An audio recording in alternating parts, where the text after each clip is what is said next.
to our used 2019 Avenger 24 RLS. Starting right in the back center here, we've got your shore cord. So as you open that up, you're going to find that cord. You just pull it straight on out of there. It is a standard 30 amp end, so most campsites will have that. You can just plug straight on in and you're good to go. We do also provide you with a 15 amp adapter, so if you're looking to plug in at home to charge your batteries or run your fridge, you got the power to do so. Right in the end of your bumper here, if you just reach in, pull that cap out of there. Inside of the bumper, you're going to find your sewer hose. Take note of those two ears in the adapter here. It's how they're hooking it up to your sewer system. And the hose itself, once fully extended, is about 20 feet long. Just keeping it stored in the bumper back here, help keep any sort of stench out of the unit, keep things that bit fresher, and that cap just kind of squeezes and presses into place. In this corner, as well as each corner of the trailer, you're going to find these stabilizer jacks. All they do is they run down, contact the ground, give it another turn or so just to firm it up, and that'll get rid of any sort of bounce or sway that you see got in the unit right now, just to keep things firm while you're out camping. Straight up from there is your cable and satellite inlet. Coax cable would plug into there, fires up at your TV location. A couple of steps forward, and we've got one gray tank here. So this one inside is going to be referred to as your galley tank. This tank is filled just from your kitchen sink. Just get that gray valve there, you pull that to dump it. To the front of the axles, right underneath here, we've got the rest of your sewer system. So this cap here, if we just kind of press on that, pop it on out of there. Whoa. That valve's a little bit open. All right. So you see it's got the same ears on it that your sewer hose had. That'll attach the same way where you're just plugging it in, turn it until it locks down. On the right, you get a black valve. On the left, you get a gray. Gray valve is controlling your gray tank. A gray tank is filled from your sinks as well as your shower. So typically cleaner water will dump that last. That's what just came out. Black tank on the right there is filled from your toilets. It's of course going to be dirtier water. You want to dump that first. Very happy that's not what came out. Up from there is your exterior shower. So you'll get a key just like this guy here. You can stick it on into there and open her up. Hot and cold water, of course. 3-foot hose once it's pulled out all the way, standard head. So if the dog's out getting muddy, you can spray them off before he gets inside. Once you're done, just kind of tucking it around the handles there and locking her back down. Whoops. It does lock, I promise.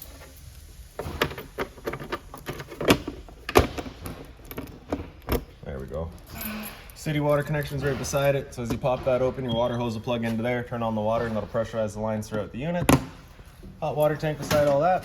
Line up that keyway there and you can pop it on open. All your controls for turning it on are just inside the unit. Before turning it on, you just want to hit this relief valve right there. You should get that water coming out.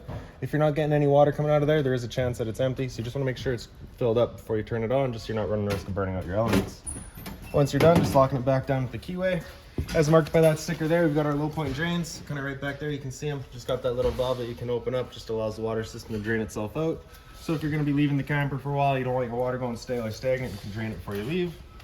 Fresh water inlet right here. Water hose will plug into there, turn on the water, and that'll fill up the fresh water tank.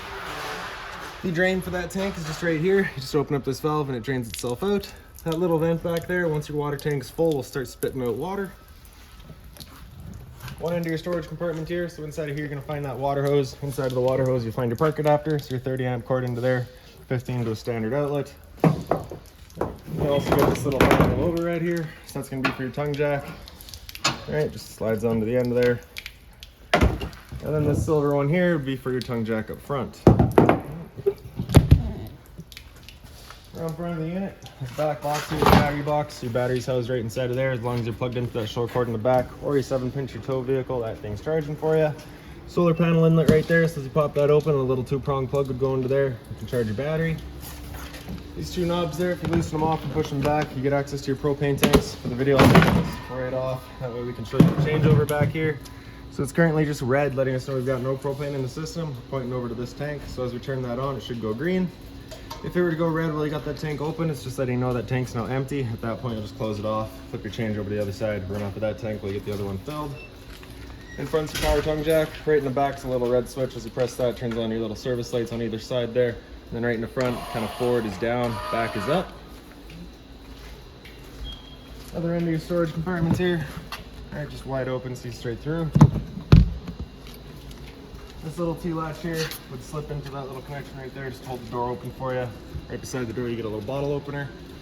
Service port for your fridge here, nothing really there for you to worry about. It is just for venting. Straight down underneath it, you find the exhaust for your furnace. So just want to make sure that's not blocked off whenever you're running it. It does get hot. GFI protected outlet. Straight up from there, you'll find your stove vent. So as you pop this little flap open, allows your fan inside to evacuate any sort of fumes from your stove. Once you're done, just clicking it into place. That'll prevent any dust from cooking up in there. And right up from there, you'll find your 2 exterior speakers. Little storage compartment here that you can kind of access from the back of your kitchen. as well. Little tie down there, so you got the dog out with you, you can strap them down. Spare tire and a pre-wired mount for your rear view or observation camera. Now making our way inside of the unit, just open up our door here. Yellow handle either way will undo the latches. Slide the steps on out. This little pin there, if you just push that up, you can extend or retract your legs just based on your campsite needs. As you come inside, first things first, right on the left there, you get your fire extinguisher. That's standard, pull the pin, point and shoot. Down the hallway here is just a little light on its own switch. You can turn that on. And then starting from the right switches here, you turn that switch on, it does your awning light outside. The switch on the left does your interior entry light. Center right here does a pendant light by the kitchen. Kind of show you that once we get there. And on the left there, you get a light behind your stove. Slide out is on the switch on the far left here. Press and hold out and the slide will make its way out. Once that slide's fully extended, we're just going to hear a couple of clicks from the motors letting us know they've reached their stall.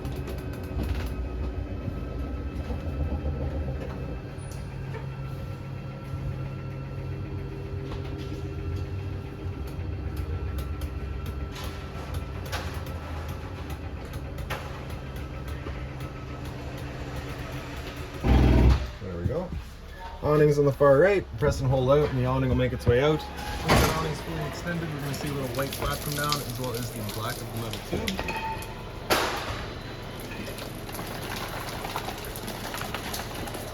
So it's a gray metal tube on this one. So there's our flap, just a little bit sticky with all that water. Alright, well, there's the tube, so we'll stop there. If it were to start raining, it's of course going to hold some water. So what you can do is grab either arm, front or rear, just going to pull it straight in. Then you can tighten down this knob, and that'll just lock it in place. And that holds the pitch of the awning at a different angle there, allowing water to then run off. If you like that angle better because it does give you more shade, you can do the same thing with your arm up front. Before you bring it back in though, you just make sure these arms are back out straight and fully extended, just so you're not running the risk of bending up. Then we can press and hold in, and the awning will make its way back in. At this point, you just want to make sure that your fabric's over top of the tube. If it's underneath, it does just hold a lot more water than what it already is.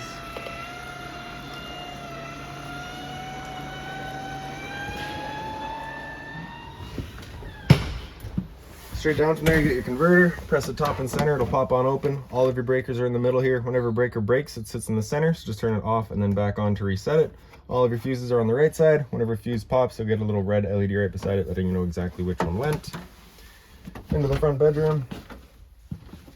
Your lights just on its own center switch there. TV's installed, all hooked up, ready to go. Remote right up there. A little bit of closet space back here, as well as your drawer space. If you're looking to winterize the unit yourself, once it comes time, you can either pull this drawer out, or there's a little access panel with the 2 screws there. You just pull those out, you get access to your water pump as well as your hot water tank. Standard blind here, so you just got the drawstring there, you just pull that. Then for your emergency exit, you're pulling this red tab to get rid of the screen. Take this handle here, hop on out. If you pick up the foot of your bed, you do get access to your storage compartment. USB charging as well as power outlet on either side. Then just kind of open closet space are all on the top. Lights, little reading lights I guess, on either side. And now we'll head up into the bedroom, which is our bathroom. Your light switch is right on the side there. Above that's your monitor systems. In the bottom corner is your water pump. Turn that on, turns on your water pump, drawing out of your fresh tank to pressurize your lines.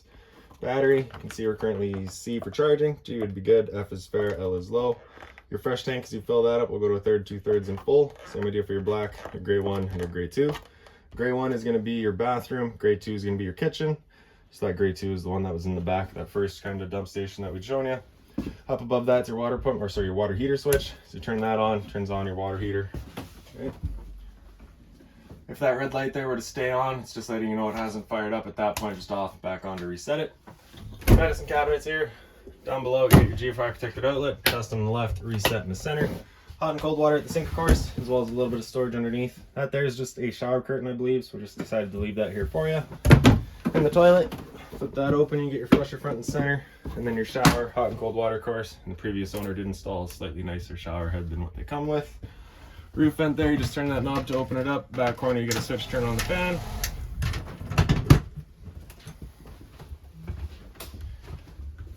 Right around the corner, You got a little light there. Beside it is your smoke detector.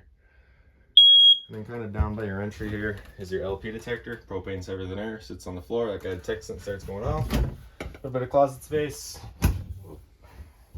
And then of course the stereo up top here. So the knob there, you just press that to turn it on, press it and hold to turn it back off. Mode to get through all your inlets. Zone 1's your inside set of speakers. Zone 2's your outside set. Pretty straightforward after that. TV there, as well as I believe a DVD player left by the previous owner. This I think was a custom built thing by the previous owner. And as you can see, just kind of a bit more storage here. As well as a little built-in fireplace. So you get the power switch on the right there, just flip that on. Right. Your light controls on the right side. Heat control on the left, and then you can select just what your power draw is. Okay.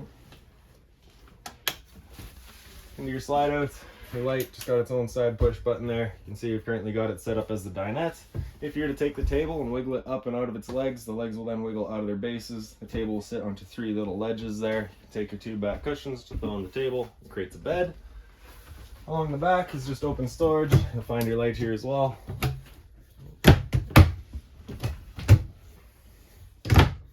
This here that does fold down, just pick up the base of it, and there you go.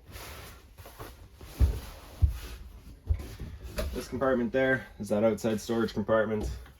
Above the sink you got a little light, hot and cold water at the sink of course, and just more storage up above it.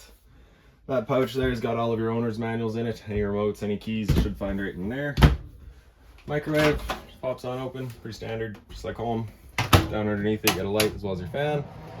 Right, so this backlight as well as this pendant light were those 2 switches on the left hand side there by the entry door.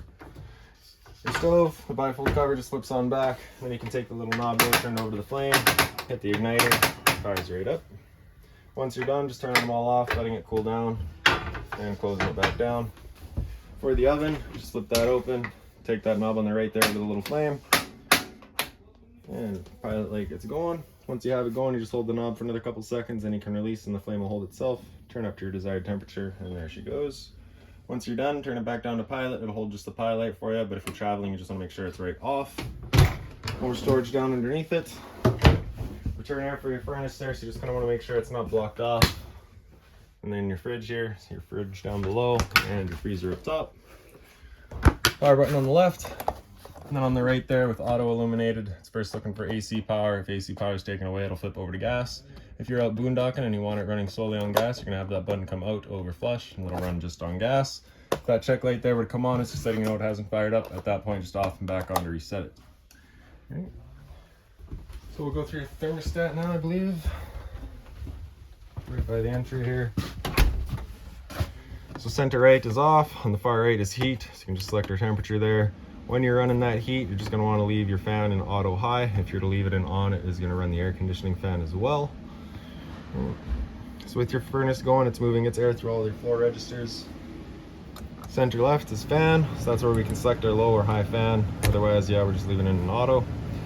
Center left, you get cooling, so you can select your temperature and the air conditioner will turn on. With your air conditioner going, you've got 2 different options. You can have these 2 louvers here closed, in which case we'll be using all of our ceiling ducting. Or you can open them up and it's just dumping all of its air into the living room here. So when you're first going out to your campsite, you want those open, cool off this area as quickly as possible, then you can close them off and start moving the air throughout. Alright, once we're done, just sliding it to off, and that's that. So if you've got any other questions on the unit, please feel free to give us a call, 204-237-7272.